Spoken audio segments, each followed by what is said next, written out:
O ciclo da hemodinâmica no Hospital Getúlio Vargas, ele é muito enriquecedor para o residente de cardiologia. Todos os dias são realizados procedimentos de segunda a sexta, não funciona nem feriados e nem aos domingos e também no período noturno. Precisa-se ainda de um aumento da demanda para que tenha o fechamento dessa escala, mas existe uma perspectiva de futuro de que esse restante dessas escalas elas sejam totalmente fechadas. Todos os dias são realizados cateterismos e angioplastias, né? Lembrando que o cateterismo é um procedimento em que é pego o acesso radial preferencialmente, mas também pode ser feito em acesso femoral, quando o radial, a pessoa não tem um bom acesso radial. Importante que você explique para o paciente como é que vai ser realizado o procedimento, explicar que a anestesia é uma anestesia local, em que é um procedimento que ele dura cerca de 10, 15 até 20 minutos. Quando é uma angioplastia, ele chega a demorar um pouco mais, 30, 40 minutos, e dependendo da complexidade do caso, ele pode demorar até um pouco mais. O paciente sabendo de tudo isso, ele fica mais tranquilo na hora de realização do exame de uma forma geral. Também explicar para ele que existe a possibilidade desse paciente ele precisar de um leito de UTI, caso ele tenha uma arritmia, caso esse paciente ele tenha uma parada cardíaca, né?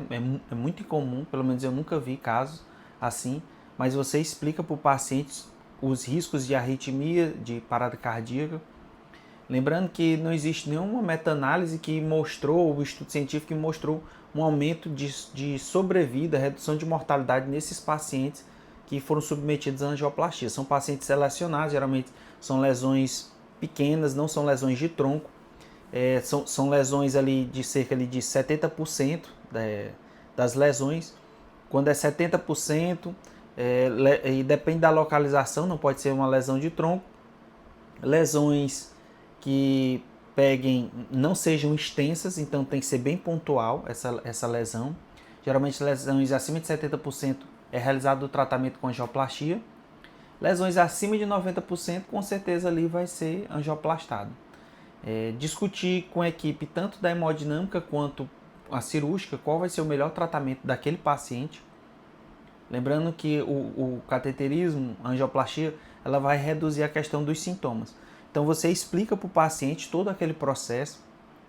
O residente ele é responsável por coordenar as prioridades, quem que vai ser prioridade na realização do exame. Às vezes chega um paciente com angina e às vezes chega um paciente com uma DAC estável.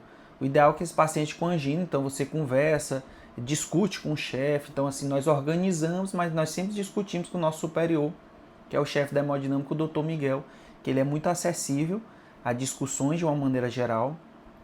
Além disso, todos os dias são realizados esses procedimentos e tem vários médicos, né? Dr. Miguel, Dr. Tênis, Dr. Daniel, Dr. Alexandre, Carline.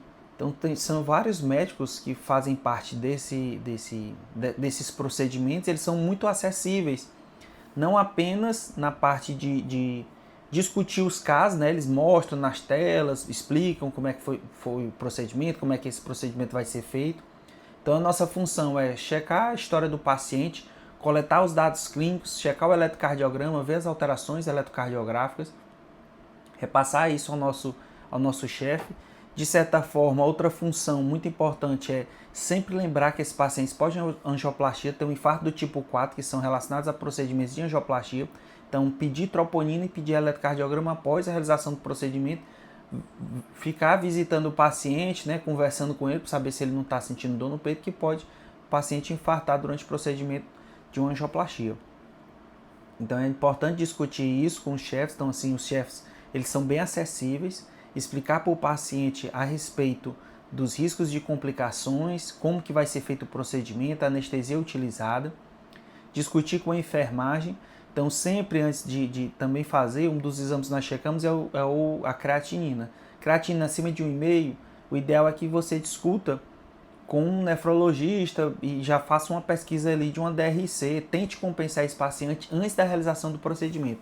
E quando quando o paciente ele já é um DRC estágio 4, você tem que discutir com a família para saber a relação risco-benefício, sabendo e expondo ao paciente que ele tem um risco de ir para diálise e que esse risco Esse é um risco que existe, só que explicar os benefícios dele fazer a terapia, fazer o cateterismo, quais são os benefícios para ele. Após a realização do cateterismo é que vai determinar se o tratamento daquele paciente vai ser clínico, ou se vai ser um tratamento cirúrgico, ou até mesmo uma angioplastia. Então é um ciclo muito bom, uma hemodinâmica bem funcionante e a perspectiva é de que aumente os horários de funcionamento dessa hemodinâmica.